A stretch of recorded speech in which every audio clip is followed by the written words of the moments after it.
3, 2, 1, go. The search for the God particle begins here. It's commonly called the Higgs boson, and it connotes to the very basic subatomic structure of energy that allows the universe to contain mass. There is the old joke that the Higgs boson walks into a church and the priest says, "What are you doing here? And why are you here?" And the Higgs boson replies, "Well, I have to be here because without me there can be no mass." So, all humor aside, the God particle is not the Higgs boson in our own search for meaning in our universe. However, I believe this mysterious force, this mysterious particle, it begins through the search for God, the search for faith, something that almost all humans since time immemorial have been engaged into. And this comes also to be called by many philosophers, people of faith, spiritual leaders, and even saints, the power of love. The God particle is nothing else than that glue, that mysterious force that brings together the mass in our universe, the very existence of what we call the world. Even as a famous scientist, Einstein, described the mysterious force, it was he spoke about love. And in the late 1980s, the daughter of the famous physicist, Liz Earle, she donated 1,400 letters written by Einstein to the Hebrew University with specific orders not to publish the content until 2 decades after her death. And in one of them, Liz Earle, Einstein, described what her father wrote to her.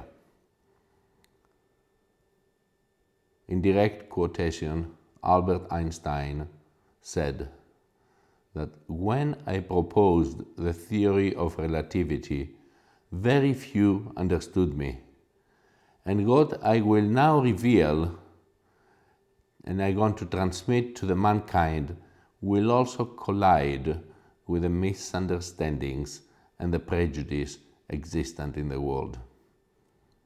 So I ask you to guard the letters as long as necessary, years, decades, if not more, until society is advanced enough to accept what I will explain below. Because there is an extremely powerful force that so far science has not found a formal explanation to. It is a force that includes and governs all other forces, and it is even behind any phenomena operating in the universe that has not yet been identified by us. This universal force is love. When scientists had looked for a unified theory of the universe, they forgot the most powerful unseen force. Love is the light of the universe. Love that enlightens those who give and receive it. Love is gravity because it makes people feel attracted to others. Love is power because it multiplies the best we have. And it's love that allows humanity not to be extinguished in their blind selfishness. Love unfolds and reveals. For love, we live and die. Love is God, and God is love. This force explains everything and gives meaning to life. This is the variable that we have ignored for too long, Maybe because we are afraid of love, since it is the only energy in the universe that man has not learned to drive at will. Now, to give visibility to love, I made a simple substitution in my most famous equation.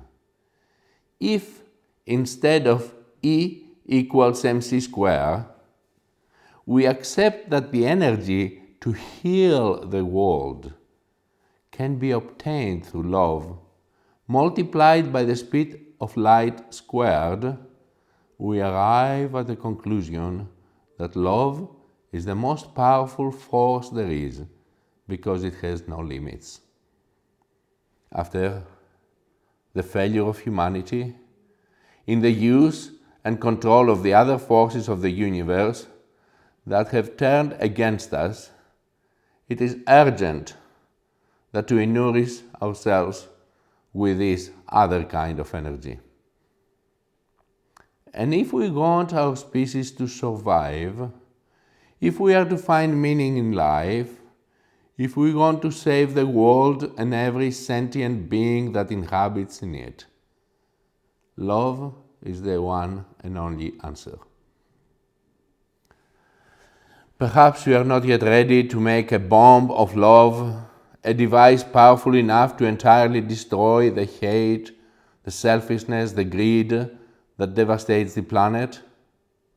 However, each individual carries within them a small but powerful generator of love whose energy is waiting to be released.